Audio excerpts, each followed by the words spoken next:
Assalamualaikum warahmatullahi wabarakatuh. Perkenalkan, nama saya Revina Mega. Saya dari Prodi Administrasi Publik Angkatan 22. Di sini saya ingin mempresentasikan tugas satu saya pada mata kuliah Inovasi dan Teknologi Administrasi, dan dosen pengampunya adalah Bu Eka Fadila. Di sini saya akan mengangkat tugas saya yang berjudul Makna Inovasi dan Ruang Lingkupnya. Ini diambil dari materi pertama dan dua.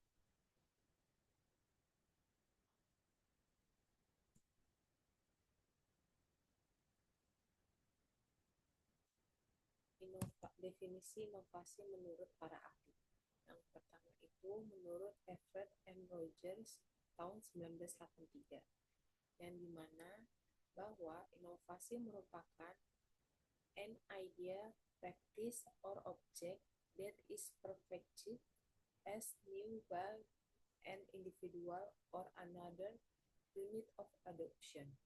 Yang artinya, inovasi adalah segala sesuatu yang dianggap baru oleh individu atau kelompok, baik berupa gagasan, praktik, maupun objek. Kebaruan ini bersifat relatif, tergantung pada persepsi pihak yang mengadopsinya.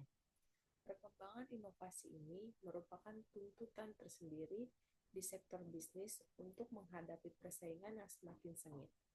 Persaingan antar perusahaan seringkali berdarah-darah dan membawa kematian bagi banyak usaha yang gagal bersaing. Sebelumnya, saya mau menjelaskan sedikit bahwa inovasi itu bisa berbentuk tiga hal menurut Everett M. Rogers. Yang pertama itu gagasan yang misalnya metode pembelajaran baru. Yang kedua ada praktik, yang contohnya itu cara kerja baru di sebuah perusahaan. Dan yang ketiga itu objek, seperti teknologi atau produk baru. Ketiganya itu menjadi inovasi ketika ada pihak yang belum pernah menggunakannya sebelumnya dan mulai mengadopsinya sebagai sesuatu yang baru. Pendekatan Rogers ini sangat penting karena menekankan aspek subjektif dari kebaruan. Dalam konteks ini, proses adopsi inovasi tidak hanya berkaitan dengan penemuan atau penciptaan baru, tetapi juga dengan bagaimana inovasi itu dipersepsikan, diterima, dan digunakan oleh masyarakat atau individu. Inilah sebabnya mengapa strategi penyebaran inovasi atau difusi menjadi sangat penting, karena inovasi tidak akan berdampak jika berhasil diterima dan digunakan oleh orang-orang yang dituju. Pada konsep Roger ini juga menyoroti pentingnya konteks sosial dan budaya dalam proses adopsi inovasi. Inovasi yang sukses bukan hanya soal teknologinya aja yang canggih atau idenya, tetapi seberapa relevan dan diterima oleh para penggunanya.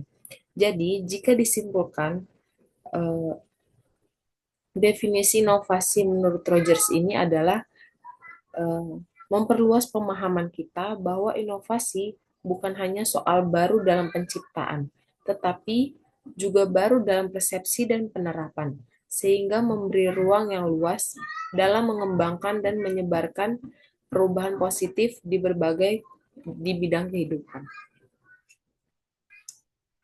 Selanjutnya ada menurut para ahli yaitu Peter F. Drucker pada tahun 1984, yang dimana Peter F. Drucker ini mengemukakan innovation is the specific instrument of entrepreneur, the means by which they exploit change as an opportunities of for a different business or a different service, yang artinya inovasi merupakan inti dari kegiatan kewirausahaan.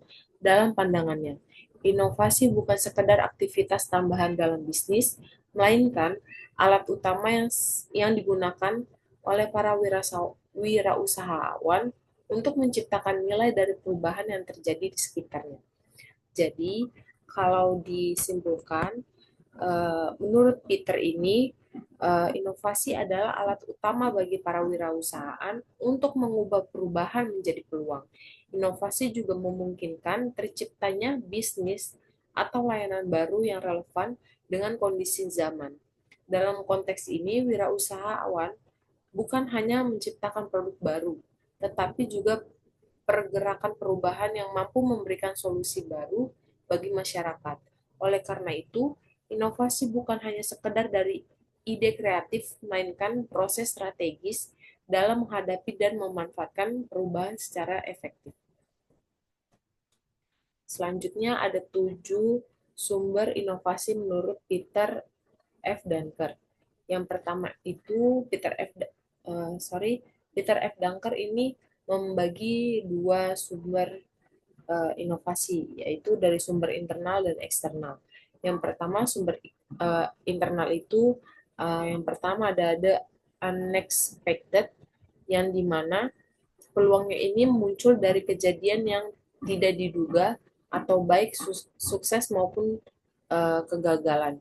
Yang kedua dari the incongruity, yang dimana ketidaksesuaian antara realitas dan ekspektasi yang bisa menjadi titik awal inovasi.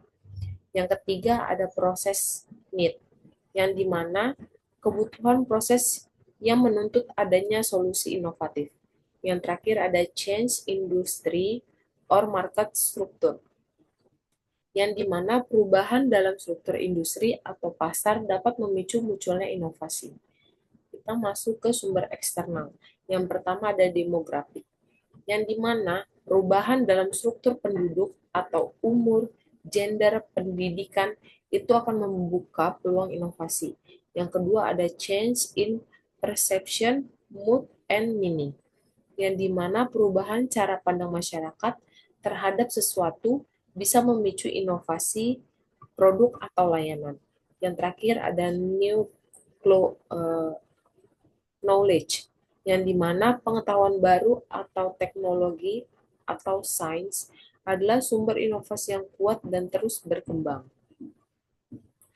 Jadi kesimpulan dari prinsip yang diberikan oleh Peter yaitu inovasi di uh, inovasi itu bisa berlandasan penting bagi konsepnya NPM, yang dimana artinya itu New Public Management. Kita masuk ke uh, prinsip dari uh, Peter ini yang berhubungan dengan New Public Management atau NPM. Yang pertama, prinsipnya itu adalah prinsip inovasi Duncker mendasari New Public Management atau NPM, yang menyuntikkan nilai-nilai pasar dan kompetisi ke dalam birokrasi pemerintah. Yang kedua itu, prinsipnya itu tujuannya menjadi birokrasi lebih adaptif, inovatif, dan berorientasi hasil atau outcome dan oriented.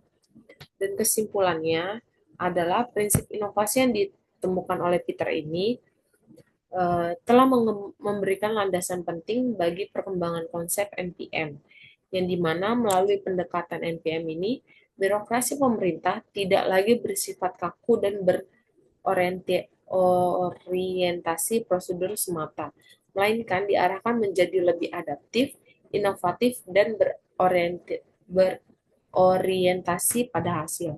NPM juga mengintegrasikan nilai-nilai kewirausahaan dalam mekanisme pasar ke dalam sektor publik, yang dimana mendorong pemerintah untuk lebih responsif terhadap perubahan dan kebutuhan masyarakat. Dengan demikian, inovasi tidak hanya menjadi ciri khas sektor bisnis, tetapi juga bisa menjadi strategi utama dalam membangun birokrasi modern yang lebih efisien dan efektif dalam memberikan pelayanan publik. Selanjutnya ada beberapa eh,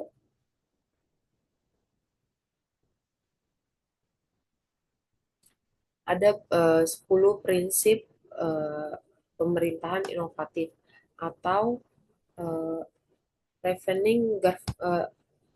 reinventing government. Yang pertama ada Catholic government atau steering rather than rowing. Itu bisa diartikan pemerintah tidak harus menjadi pelaksana semua hal, tetapi cukup menjadi pengarah atau steering, atau fungsinya utamanya itu untuk memberi arah bukan mendayung secara tersendiri. Yang kedua ada community owned government, yang dimana pemerintah itu seharusnya melibatkan dan memberdayakan masyarakat dalam proses pemerintahan, bukan hanya sebagai pelayan pasif. Yang ketiga ada competitive government, yang artinya itu mendorong kompetisi dalam pelayanan, yang dimana kompetisi antar lembaga atau sektor atau termasuk swasta itu bisa mendorong peningkatan efisien dan kualitas pelayanan publik. Yang keempat ada mission driven government, yang dimana itu bisa diartikan sebagai berorientasi pada misi, bukan aturan. Ini bisa diartikan organisasi pemerintah harus fokus pada tujuan atau hasil, yang bisa diartikan dalam bahasa Inggris mission, bukan terjebak pada aturan birokrasi yang kaku. Yang kelima ada result oriented government, yang artinya itu mendanai hasil bukan input. Jadi anggaran publik harus dialokasikan berdasarkan pencapaian hasil, eh, yang artinya itu outcome-nya, bukan hanya pada proses atau input administratif. Yang keenam itu ada customer driven government. Artinya itu melayani kebutuhan masyarakat bukan birokrasi. Yang dimana pemerintah harus memperlakukan masyarakat sebagai pelanggan atau customer, mendengar dan memenuhi kebutuhannya. Yang ketujuh ada enterprising government, yang artinya menghasilkan pendapatan bukan hanya membelanjakan. Jadi pemerintah yang inovatif itu tidak hanya bergantung pada pajak, tetapi juga mencari cara kreatif untuk menghasilkan pendapatan. Yang kedelapan ada anticipatory government, yang artinya itu mencegah daripada menyembuhkan. Eh, Hal ini fokus pada pencegahan masalah sebelum terjadi, bukan hanya pada menyelesaikan masalahnya saja pada saat muncul. Yang kesembilan ada decentralized government, yang artinya dari hierarki ke partisipasi dan kerjasama tim, yang dimana pemerintah itu harus eh, menjadi pemerintah yang baik, mendorong desentralisasi dan kerja tim, memberi ruang bagi partisipasi lokal dan kolaboratif. Yang terakhir ada market oriented government, yang dimana artinya menggerakkan perubahan lewat mekanisme pasar. Itu pemerintah harus menggunakan prinsip-prinsip pasar untuk menciptakan efisiensi, fleksibilitas, dan inovasi dalam pelayanannya. Jadi kesimpulannya itu, dari 10 prinsip ini bisa diartikan menandai pergeseran besar dari birokrasi tradisional menuju pemerintahan yang lebih fleksibel, responsif, dan inovatif.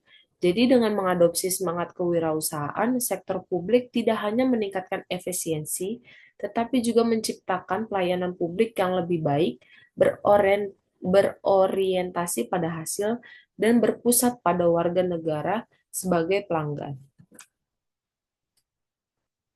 Selanjutnya ada inovasi radikal. Inovasi radikal adalah bentuk inovasi yang membawa perubahan total, sangat berbeda dari kondisi atau produk yang sudah ada sebelumnya. Untuk menerapkannya, dibutuhkan pengetahuan dan teknologi baru yang belum pernah digunakan sebelumnya. Jadi inovasi radikal ini menjadikan produk serta pengetahuan sebelumnya yang tidak relevan lagi. Ini dapat menggantikan sistem atau produk lama menjadi menyeluruh. Organisasi yang menerapkan inovasi radikal harus siap menghadapi konsekuensi besar, termasuk perubahan sistem kerja, proses internal, dan respons pasar. Organisasi ini juga harus melakukan upaya adaptasi dan edukasi pengguna karena sifatnya yang sangat baru. Inovasi radikal mengandung resiko tinggi dan bisa dikatakan bisa gagal dan berdampak negatif. Namun jika berhasil, manfaatnya sangat besar seperti keunggulan kompetitif yang signifikan dan di posisi pasar yang kuat.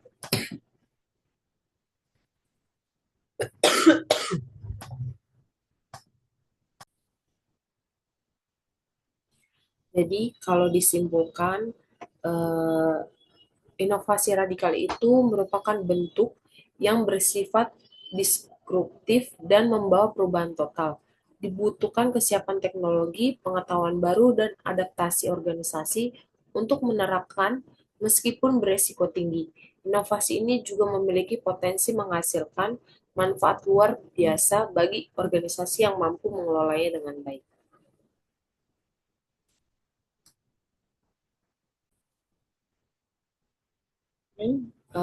Yang terakhir ada inovasi inkremental, yang dimana inovasi ini berdasarkan pada pengetahuan yang sudah ada dan membawa perbaikan yang penting bagi produk, jasa, atau proses yang meskipun mengandung kadar kebaruan tertentu, tidak memutus sama sekali apa yang sudah ada. Inovasi inkremental ini juga membawa kebaruan berbasis pada pengetahuan teknologi, produk, proses, manajemen yang sudah berjalan dan tidak menghentikannya sama sekali. Tentu resiko ini yang dibawanya juga tidak terlampau besar dan tidak bersifat disruptif terhadap apa yang ada. Inovasi inkremental ini juga merupakan perubahan yang berkelanjutan sehingga kehidupan yang ada sekarang tetap berlanjut dan tidak terputus sama sekali.